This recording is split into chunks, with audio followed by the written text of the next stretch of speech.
So what's up, my peeps?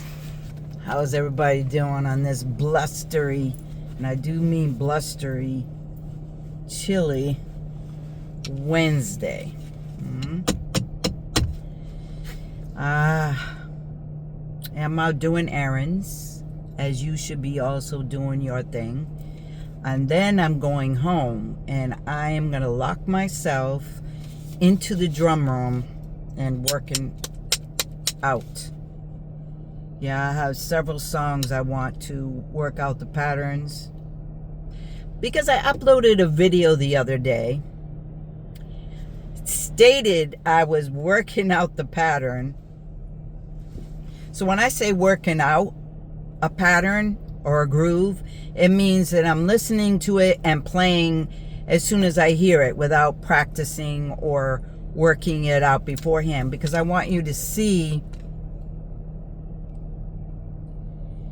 the progress, and I want you to see what it sounds like before I figured it out.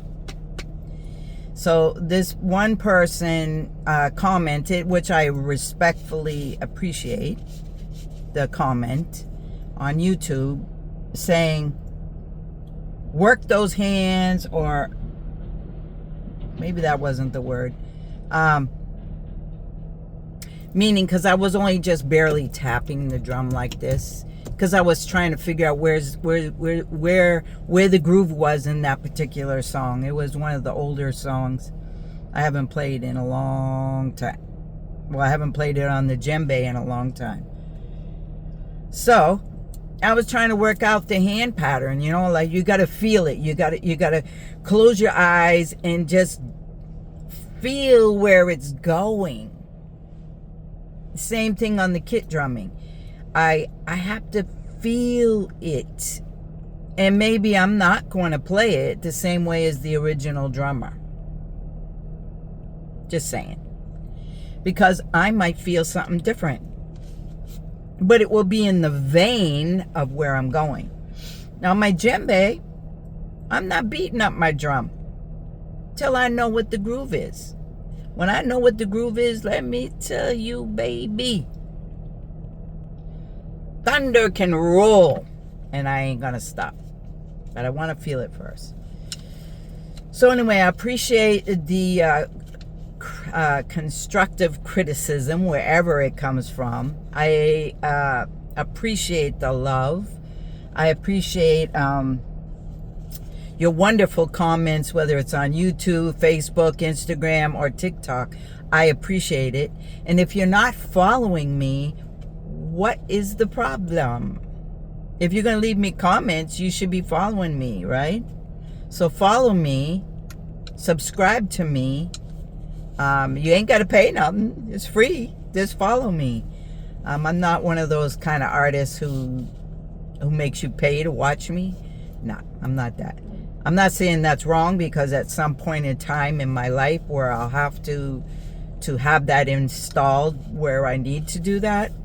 For now, you get to enjoy me. Moi. You get to enjoy moi. As I am. Rough and ready. You hear me? Rough and ready. So that means as I grow, you get to watch me. You get to enjoy the vibes as I go. And the different elements of how I edit my videos together. I try to make them interesting. I'm also trying to figure out what is it that everybody wants. I don't really want to give everybody what they want anyhow. Just saying. I tend to do what I love, and I will just keep putting it out there till you fall in love with me. How you like that?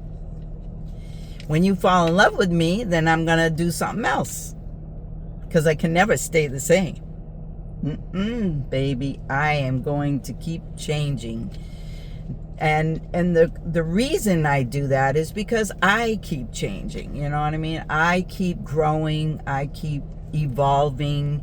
And I keep rising up. There was a word I heard earlier today. Keep elevating. Keep evolving. Keep ascending. That's the magic word. Keep ascending. Crescendoing. And that's what I do. Actually, I do that all the time. Like, I'm always changing up because I'm changing. I'm doing all of those things I just mentioned. So when you hear me do a drum group that doesn't sound right, or starts out rough, and maybe in the middle it starts sounding really good, and at the end it's sweet, then you know it's because I'm working out, and I'm letting you in on my workout. Now, when I want to do something spectacular, I've already worked out the pattern, and then I'm just going to roll with it. I am not, let me tell you, I am not going to be like every other drummer. I am not going to necessarily play the same grooves as a master drummer because I don't know them. Although I do have a few master drummers who I work with, especially in the African arena, West African arena, Senegal, Mali, Tuareg, Kenya. In that vein, I have master drummers I work with. And they teach me things on the fly. I don't have to sit in a classroom and learn it. They just teach me as we're doing the music, as we're performing. They'll be teaching it to me on the go. And once I learn something, it's sort of like embedded in me, like gripper pliers or something. And I never forget it. All I need to do is hear it. When I'm doing R&B, I don't have any drummers to follow. There are a few djembe drummers that, I'm talking about djembe right now. I'll get to the kit drumming in a minute. Djembe drummers, I see them on YouTube, Facebook, TikTok, Instagram, all of them, and I save them and I watch and I study. And I'm not going to copy them, but at least they've laid down the foundation, in which I totally appreciate when I hear a master drummer doing something and they can, kind of show you. They start out fast like the song is, and then they slow it down and go and slow it down, and then they speed it up. And then next thing you know, they're back into the full groove of whatever it is. Most of them are Spanish, Latino, bongos and djembe and kunga players. Even the African drumming, I see some videos on that, and I watch them, and I learn their patterns because I've already learned them anyway. So, but each drummer has a different feel, So the whole thing about drumming to me is every drummer must have his own heartbeat. His or her own heartbeat. And that is where I'm at. I'm feeling my heart right here. It's right here. My heartbeat. And yeah, I know it's probably looking in reverse on the camera right now, but hey, my heartbeat is right here. This is my heart. If you were in the car with me, this is my heart right here. And I feel my heartbeat. And when I hear music, that's what I'm feeling. I might even be feeling your heartbeat too. Yes, I would. If I loved you enough, I could feel your heartbeat through space and time.